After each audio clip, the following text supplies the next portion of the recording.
Et les amis, voilà, je suis en direct de Montluçon, au centre Athanor, où il y a le congrès international. Et je suis avec Seb Bunel de Rouen, Ouais. Jesus Coffee. Bon matin. Ça va bien? Ça va nickel. C'est ton premier congrès ADD, Ouais, c'est vrai. Assemblée de Dieu. Ouais, Ça se passe bien? écoute, c'est pas mal. Les gens sont sympas. Les gens sont sympas. Et en plus, on a Mercioni qui est là. Oh, Ça va? oh yeah! Ça va les amis? Mercio, Jesus Ouais, Coffee? ça va. Bon matin. Eh yes. Allez, on continue, on se retrouve tout à l'heure.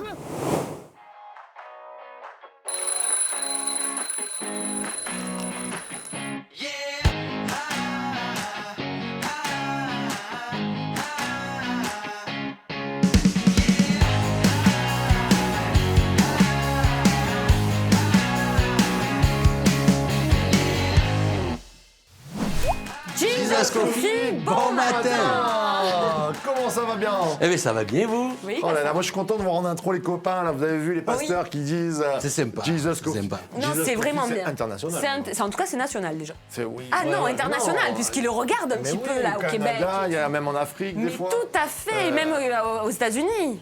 Et même en Belgique. Mais non, oui. en fait, en réalité. Mais oui, on a commence des à amis de s'exporter. partout. Eh bien, c'est fou. Eh ben ouais. C'est fou. Si même aux États-Unis, on nous regarde. Moi je dirais même universel puisque le Seigneur nous regarde. Amen. Mais là, il est bon. Il est bon. Ah ouais. Et le Oh là là. La semaine dernière, il était en convention, on le sent. Là. Ah mais oui, ça m'a fortifié. qu'est-ce que vous voulez. Bonjour à tous les amis pasteurs. Oui, en tout cas, merci d'être fidèles. Merci de vos prières. Merci pour votre soutien. Vous êtes bénissants. Exactement. Identification de l'organisme du demandeur. Alors, j'ai une feuille comme ça qui traîne là par là. Nicolas, tu nous as dit que tu avais bossé Habakkuk, ça te parlait Habakkuk. C'était un de tes livres préférés. On commence par toi, puisqu'aujourd'hui on est dans le pratico-pratique. Comment ça me parle? Le côté pratique d'Habakkuk. Bah écoute, moi, ça me parle. Le livre d'Habakkuk me parle de la foi. Yep. Voilà, c'est vraiment. Il y a vraiment le verset. Le verset, chapitre 2, verset 4. Qui me parle vraiment, alors vous avez différentes bibles, ça c'est la C'est la semeur, celle-là. Summer, et je trouve que pour le coup les différentes, d'habitude je suis pas très Summer, mais là ça me parlait bien. D'accord. Ouais, c'est On va vrai. récolter là. Si quelqu'un flanche, il n'est pas droit dans son cœur, mais le juste vivra grâce à sa foi. Ouais. Et je trouvais ça beau parce que Habakkuk, ça nous parle. Il y a quand même les malheurs, ce qui va pas dans le monde. On voit, je sais pas si vous avez certainement dû en parler, mais il y a un parallèle quand même avec les temps qu'on vit. Tout à fait. Et la foi, là, avec ce qu'on vit nous en ce moment aussi, Habakkuk nous parle à nous en fait.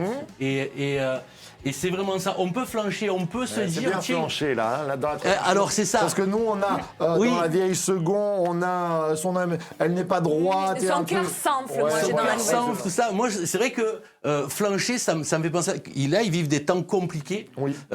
Ils savent, Dieu leur dit, il va y avoir des ennemis qui vont venir vous massacrer, en gros. En gros, c'est Donc on peut perdre la foi, mais le juste vivra par la foi. C'est-à-dire, on peut flancher, on peut avoir des doutes, mais le juste vivra par la foi. Alors moi, ce que j'aime bien aussi, c'est que moi, dans ma Tu t'es fait version... couper, tu t'es fait couper. Excuse-moi. Ah mais tu t'es fait tailler en deux. Le juste vivre par la foi, mais moi, dans ma version, j'ai le terme en tenant ferme, en restant ferme.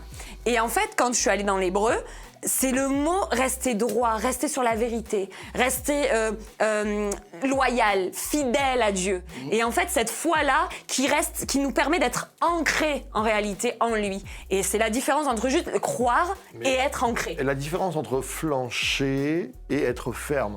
Eh ben, Foi, c'est il y a ça. la même racine. C'est ça. En fait, Allez, je trouve que Nico. les Tu deux, peux reprendre. Du coup, Vas-y. Non mais parce qu'il y a C'était pas juste de- si on faisait une un mix- parenthèse. si on faisait un mix, Mais oui, c'est ça, c'est la parenthèse. si on faisait un mix entre les deux, je trouve que ça se regroupe parce que là, il parle de flancher, toi tu parles de tenir ferme. Exactement. Et je trouvais que peut-être il faudrait faire une version. Où on a ça. Ah ben voilà. On va faire une- On va Allez, écrire. Traduction source de vie. Il faut écrire. Ah mais oui. Exactement. Il faut Pourquoi écrire. il faut écrire? Alors moi, ce que j'aime beaucoup ce passage. Pourquoi on parle de ce passage? On aurait pu en prendre un autre, mais pourquoi on parle de ce passage? Je trouve que c'est intéressant de parler du chapitre 2, en tout cas le début, parce que c'est central à Habakkuk. Vous savez que les Hébreux mettent pas à la fin comme la conclusion, ils mettent tout au centre, d'accord? Enfin, le message principal, ce qu'il veut en ressortir, c'est ça. Et il dit écris la vision. Alors on en a parlé. Il n'a pas eu une vision avec écrit quelque... Non, il a eu une direction. Il a eu un objectif. Et le Seigneur lui dit, écris-la. Quelquefois, et je pense que peut-être dans ces temps aujourd'hui, il faut écrire ce que Dieu nous dit. Mais oui. Peut-être que tu as un témoignage et il faut que tu écrives ton témoignage qui va parler à quelqu'un. Peut-être qu'on a une direction de Dieu dans nos vies. Il faut écrire la prophétie, écrire la vision, écrire l'objectif, écrire là où on va, la direction où Dieu veut que nous allions. C'est important de l'écrire. Pourquoi ? Parce que s'il n'avait pas écrit, lui, s'il n'avait rien écrit, s'il n'avait pas obéi à Habakkuk, Paul, il n'aurait jamais pu lire ces écrits-là et les ressortir dans ses lettres. Exactement. Et être pour nous, quelque part, une source de bénédiction. Donc, quelquefois, et là, je pense que c'est important d'écrire ce que Dieu nous dit, parce que ça nous donne ça permet de revenir sur les promesses qu'il nous a données. Quelquefois, on passe par des moments compliqués. Moi, ça m'arrive, des fois, je réouvre mon cahier et je me dis, ah ouais, non, il m'a promis. De Dieu. Et déjà, je vois ce qu'il a accompli. Je me dis, ah ouais, il m'avait pas dit des bêtises, ça s'est vraiment passé. Et en plus de ça, ça me permet aussi d'être rassurée, de dire, je suis vraiment dans les mains de Dieu. Et c'est ce matin, je pense, une direction en tout cas. C'est très bon parce que je voulais vous parler un petit témoignage là sur la vision avant qu'on ait le confinement, le corona qui a frappé des millions. Il y a eu des morts, il y a eu tout ça. Il y avait un esprit de mort. On comptait les morts. Comptez les morts. Et avant cela, un an avant, avec l'Église et les frères et sœurs, le conseil spirituel, on s'était mis à genoux et on avait réfléchi sur quelle vision pour l'Église source de vie. Et on a un petit slogan qui est la vision de l'Église source de vie, amener la vie aujourd'hui. Amen. Moi, je peux vous dire que ça nous a tenus d'avoir cette vision pendant le confinement où on comptait les morts, amener la vie aujourd'hui. Il y a la mort d'un côté, mais nous, on est appelés à amener la vie aujourd'hui. Et ça, c'est la force de l'Église source de vie. Ça doit être ta force. Il y a des choses que Dieu te donne qui sont impactantes pour ta vie parce qu'il sait que tu vas passer par un chemin. Habakkuk, il va passer par un chemin, c'est sûr. Exactement. Dieu lui dit, ça va être... C'est sûr que ça va se passer. Il va faire mauvais, mais moi, je serai ton parapluie. Exactement. Et moi, je fais le parallèle par rapport à Source de Vie. C'est vrai que, amen, c'est comme si Dieu avait dit, voilà, écris maintenant la prophétie, écris la vision de l'Église. Écris-la pour que vous ayez une direction afin de tenir ferme dans le mauvais jour. Exactement. Et c'est ce qui s'est passé. Amen. Ouais. N'est-ce pas, Nicolas? Voilà, c'est ce que je voulais dire sur écrit. Non, mais qu'est-ce que tu en penses? Non, mais c'est super, je crois que c'est ce qu'il faut faire. Après, on n'est pas tous... c'est pas besoin d'être écrivain. Non. Je veux dire, on peut écrire la vision, ce que Dieu nous met sur le cœur, on peut l'écrire et même le garder pour nous, comme tu disais. C'est aussi un moment où on peut se replonger dans ce que Dieu nous a dit et c'est important parce que moi, par exemple, des fois, j'oublie. Je sais pas si ça vous arrive, mais moi j'oublie même ce qu'on me dit, même des fois des personnes qui me donnent Tu m'appelles comment? Des personnes qui me donnent des choses de la part de Dieu. Et c'est vrai qu'un certain temps après, on se dit mince, j'ai peut-être la substance, mais j'ai plus ce qu'il m'a dit précisément. Vrai. Et c'est bien de les écrire aussi. Je trouvais que c'était une bonne façon de faire. Et c'est vrai que si Habakkuk l'avait pas fait, les temps troublés qu'on vit, comme les temps troublés qu'ils ont vécu, peut-être qu'on les aborderait différemment. Exactement. Tous les livres sont utiles et je trouve qu'Habakkuk, c'est vrai que moi le premier, les petits prophètes entre guillemets, j'aimerais être comme ces petits prophètes, ils parlent à Dieu quand même. Ah oui, ça échange. Ouais, ça échange, donc j'aimerais être comme ces petits prophètes, mais bon bref, les petits prophètes, c'est vrai que c'est des livres qu'on lit pas assez souvent. Et c'est vrai que de les relire, ça met quand même du baume au cœur avec ce qu'on vit, je trouve.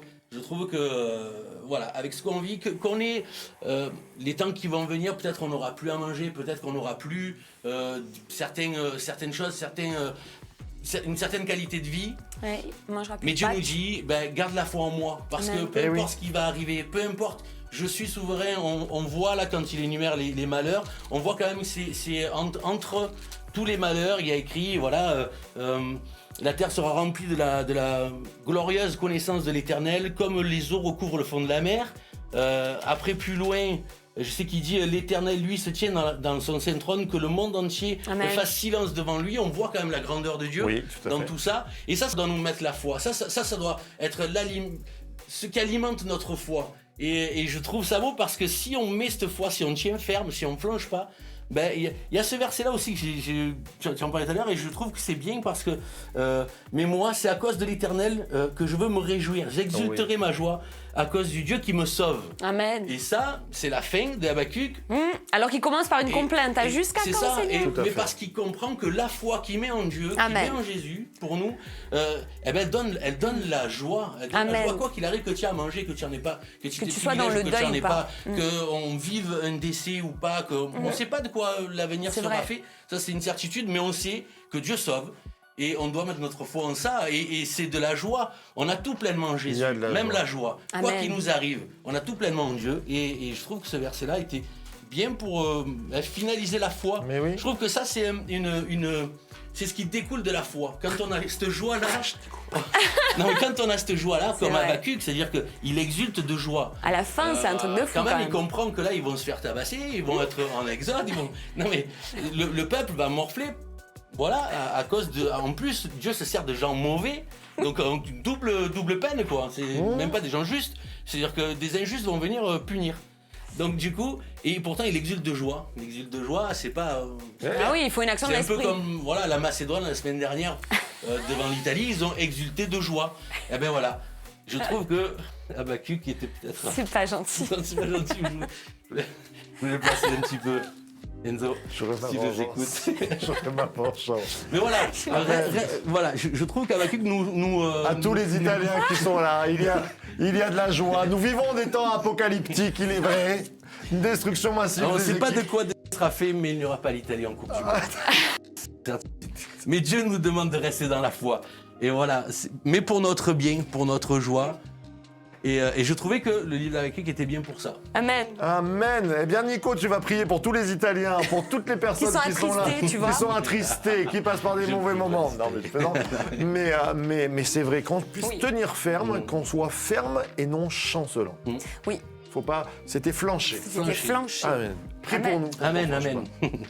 Jésus, combien tu es bon, Seigneur Jésus, parce que tu nous as rencontrés. Jésus, je te remercie pour ces choses. Amen. Je te dis merci parce que tu es notre rocher, celui sur lequel on peut s'appuyer, Seigneur Amen. Jésus, pour ne pas flancher. Et combien on veut garder la foi en toi, Seigneur, malgré les circonstances qui sont peut-être défavorables, qui sont peut-être difficiles. Seigneur Jésus, je te prie, Seigneur, de rester souverain dans toute situation. Mon Dieu, je veux croire que tu es le Dieu de tout l'univers et que tu es celui qui a toute puissance et qui peut toute chose. Ta justice, Seigneur Jésus, je veux pas la remettre en question et je te prie que mes frères et sœurs qui regardent, Seigneur Jésus, qui regardent ce livre-là, puissent comprendre que il faut mettre notre foi en toi et tu es Amen. celui qui nous sauve et notre joie viendra de toi et notre salut vient de toi. À toi soit toute la gloire, mon Père. Amen. Amen, amen et amen, c'est super bon.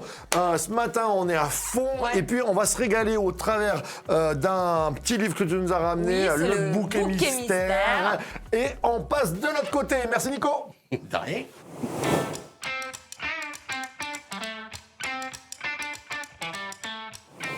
Salut Alex. Re. Alors, bouquet mystère ce matin. Oui, le bouquet mystère. Alors, j'ai un livre que j'ai eu il y a des années, que j'ai acheté auprès d'un chanteur itinérant qui s'appelle Stéphane Kerry. Ah, Stéphane, si tu nous regardes, on Oui. t'embrasse, on Et l'aime puis trop si- Oui, et Stéphane. puis si tu peux venir Mais ouais. un jour à Source de Vie, ce sera avec vraiment plaisir. Je sais pas si au Canada on dit je t'embrasse, je crois. Je suis pas sûre. Je te hug ou je sais Ouais, pas. voilà, on va dire ça. Alors je l'ai choisi lui parce que ça m'a fait penser déjà à Habakkuk, parce qu'on voit qu'Habakkuk c'est un chantre, enfin on imagine vrai. que c'est un chantre, c'est quelqu'un qui est en intimité avec Dieu et qui lui parle, etc., qui écrit des chants. Et Stéphane Kerry, il écrit des chants et il a écrit ce livre qui s'appelle Le journal intime d'un adorateur. Et en fait c'est un petit peu son témoignage en tant que c'est haut, c'est bas. C'est vraiment un journal intime, c'est tout ce qu'il a vécu, les tournées qu'il a fait dans toute la francophonie, les CD qu'il a imprimés, les défis qu'il a eu dans sa vie. Et ça permet de garder la foi et de continuer à vivre malgré les circonstances de sa vie. Et moi, c'est un livre que je vous conseille parce que il nous encourage. C'est quand même écrit par un homme de Dieu qui a marqué les années. Tout à fait. Il a encouragé la France. Il a encouragé comme la jamais. francophonie Il a tourné dans beaucoup. Il y a beaucoup de tous ses musiciens qui ont chants. tourné avec lui. Oui, les églises ont été encouragées. On a eu des nouveaux chants avec lui. On a pu passer des temps extraordinaires. Il vient de Nouvelle Vie, qui est juste une église de référence pour nous, qui a marqué la francophonie, autant dans l'envoi des ministères que dans les prédications. Donc je voulais vous le présenter ce matin En et plus, il y a vous des dire. photos dedans. Ouais. Il y a des photos de nouvelle vie au tout début. Ouais, c'est clair. Et voilà, donc je voulais vous encourager à l'acheter. Je l'avais reçu, je l'avais acheté une fois. Il était venu en concert, je l'avais acheté auprès de lui. Et voilà, donc c'est vraiment quelqu'un de bénissant.